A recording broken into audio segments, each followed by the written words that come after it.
If you were to take a class on Buddhism in a college or university, one of the first teachings you'd learn about would be the Four Noble Truths. And from an academic point of view, that makes sense. As Sariputta said, all the teachings, all the Dharma is contained in the Four Noble Truths, in the same way that all footprints of all animals are contained in the footprint of the elephant. But from a personal point of view, it doesn't necessarily make all that much sense. Not everybody's ready for the Four Noble Truths, or open to receiving them in the way they should be received. This is why when the Buddha introduced the Four Noble Truths, he would often preface them with what was called the graduated discourse. Start with some very basic principles and work his way up to the Four Noble Truths once he felt that the person was ready.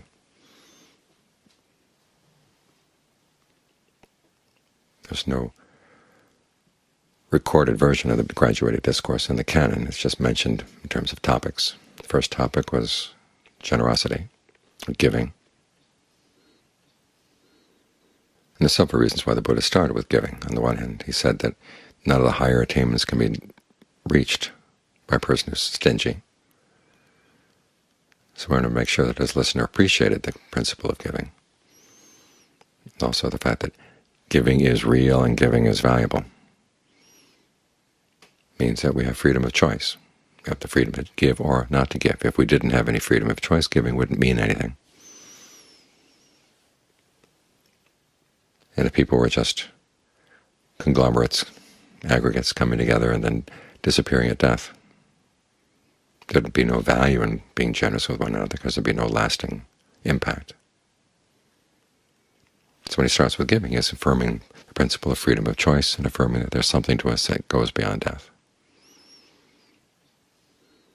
From generosity or giving, he would move on to virtue, which is a kind of gift. You give safety to yourself, safety to others through restraint. Virtue for the Buddha is mainly an issue of restraint. You refrain from killing, stealing, illicit sex, lying, taking intoxicants. This way you protect yourself and you protect others.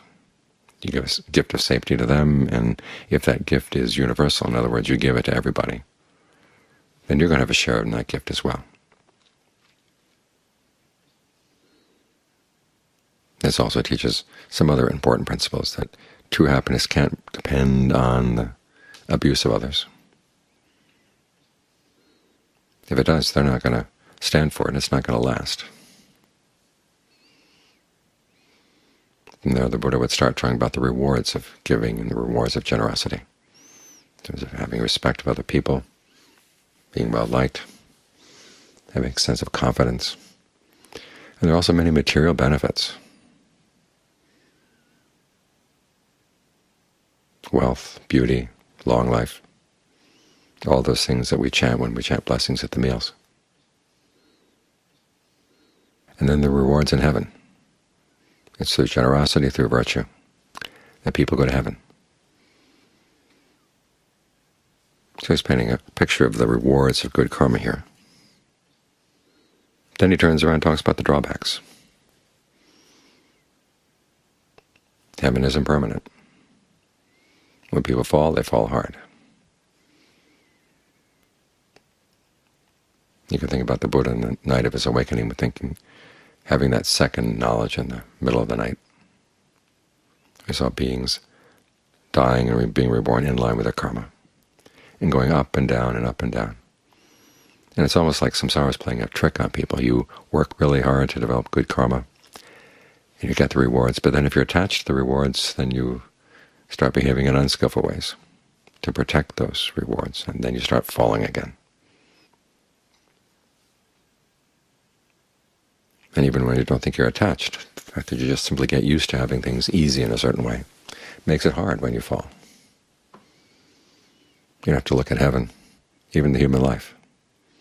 I've been reading a lot of biographies in French to build up my French, or recover it. And of course, every biography ends with death. And before this death, it's interesting to note that everybody who seems to have an enviable position in life becomes the target of a lot of jealousy.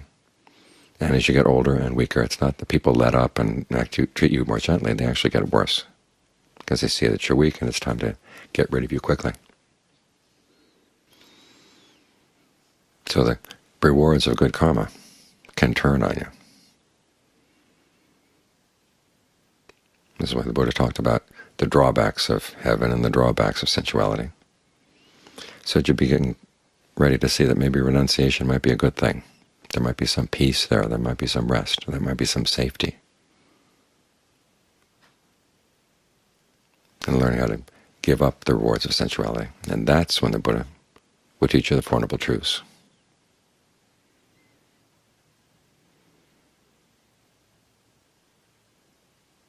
Because you want a happiness that's noble. This is one of the reasons why the Buddha calls them noble truths, is because they're the guidelines for conducting a noble search. In other words, a search for something that you can do through your actions that leads to a result that doesn't die, doesn't have any aging, illness, or death. That's what he means by noble, as opposed to the ignoble search, where you're looking for happiness in things that are going to change, things that are going to age, grow ill, and die, or you're going to age and grow ill and die. Whereas the Four Noble Truths point out the path, or provide the leadership or guidance for a path of a fourth kind of karma. In other words, there's the karma, that good karma, bad karma, mixed karma, but then there's karma that's neither good nor bad. The karma of the Eightfold Path. That leads to an end that goes beyond karma, to the end of karma. And that's the only happiness that human action can provide that won't turn on you. Of course, it's not that samsara is playing a trick on you. Your mind is playing tricks on you, holding out rewards and saying, okay, you work for this and things will get really nice. But then you get attached to the nice things and you start misbehaving and you create a lot of bad karma and you fall back down again. And the mind's been doing this to itself over and over and over again. And this is why after the second knowledge, the Buddha moves on to the third knowledge. Is there a way out of this? And it's through seeing the Four Noble Truths. Not just seeing them, but actually applying them to life. In other words, using them as framework for how you look at your life and how you conduct yourself in life. Because they carry duties. Suffering is to be comprehended. Its cause is to be abandoned. Its cessation is to be realized. The path is to be developed.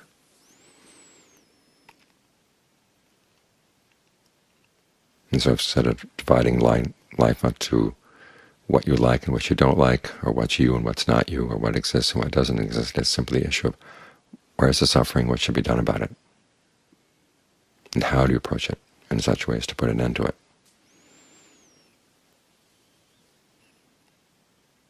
And it's only after realizing that every other happiness that you could find through action has its drawbacks, and it's something that can turn on you. That's when you're really ready for the Four Noble Truths, willing to give them a serious try and really apply them, really follow the duties. Because all too often when suffering comes, we just turn our backs on it, run away from it, try to avoid it.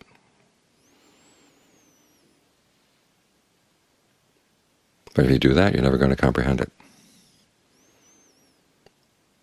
And right here, though, is where you see how the duties of the Four Noble Truths all are interrelated, because if you try to comprehend suffering, you look at it long enough, it really requires, one, the conviction that this is something that's really worthwhile, and two, it requires strength of mind. To be with pain, to be with suffering long enough so you can comprehend it. And due to that, you need to develop the path, both the right view that points out why this is important, and the practice of right effort, right mindfulness, right concentration, to give the mind the strength it needs to be able to sit with pain, not get blown away by it.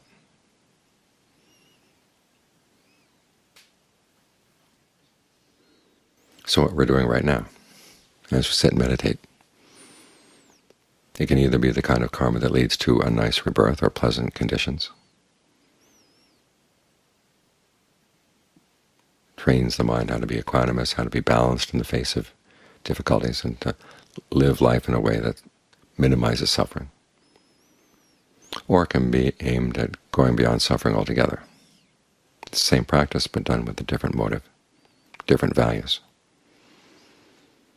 This is why the Buddha taught that graduated discourse, because it teaches values. It shows the importance of the Four Noble Truths and why they are so basic,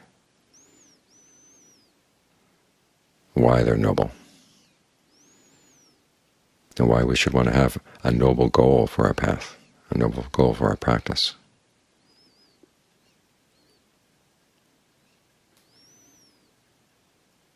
So when you find the mind wandering off, remember those principles: generosity, virtue, the rewards of generosity and virtue, but then the drawbacks. And these are the drawbacks of good actions. You can imagine what the drawbacks of bad actions are. The drawbacks of acting on greed, aversion, and delusion. So when you find the mind wandering off, try to think of these principles to reestablish your values, or get them back in line with the Four Noble Truths so you can actually apply the duties. These are not duties that are being imposed on you by anybody, aside from the fact that the fact of suffering pushes you in this direction, if you take it seriously enough. All too many people, though, suffer greatly in their lives, and they don't get pushed in this direction at all. They don't see the value of this, because they don't try to comprehend their suffering. They hold on to beliefs about why they're suffering because of this person or that person or this social condition or that social condition. They don't turn around to see that the suffering in life actually comes in two sorts. There's the suffering of the fact that things are inconstant, stressful, not self. They're products of fabrication. And then there's the suffering of the Four Noble Truths, the suffering that's based on craving. And the main message of the Four Noble Truths is if you focus on this kind of suffering, the suffering that your mind is creating for itself, then when you solve this problem, then the other kind of suffering is not going to weigh on the mind at all.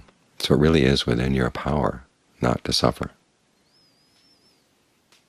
That's the good news of the Four Noble Truths.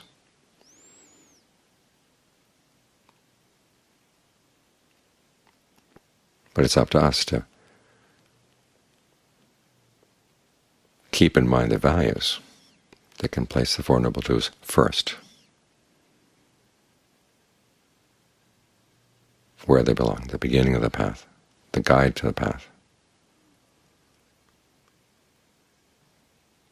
the values that open our way to the end of suffering.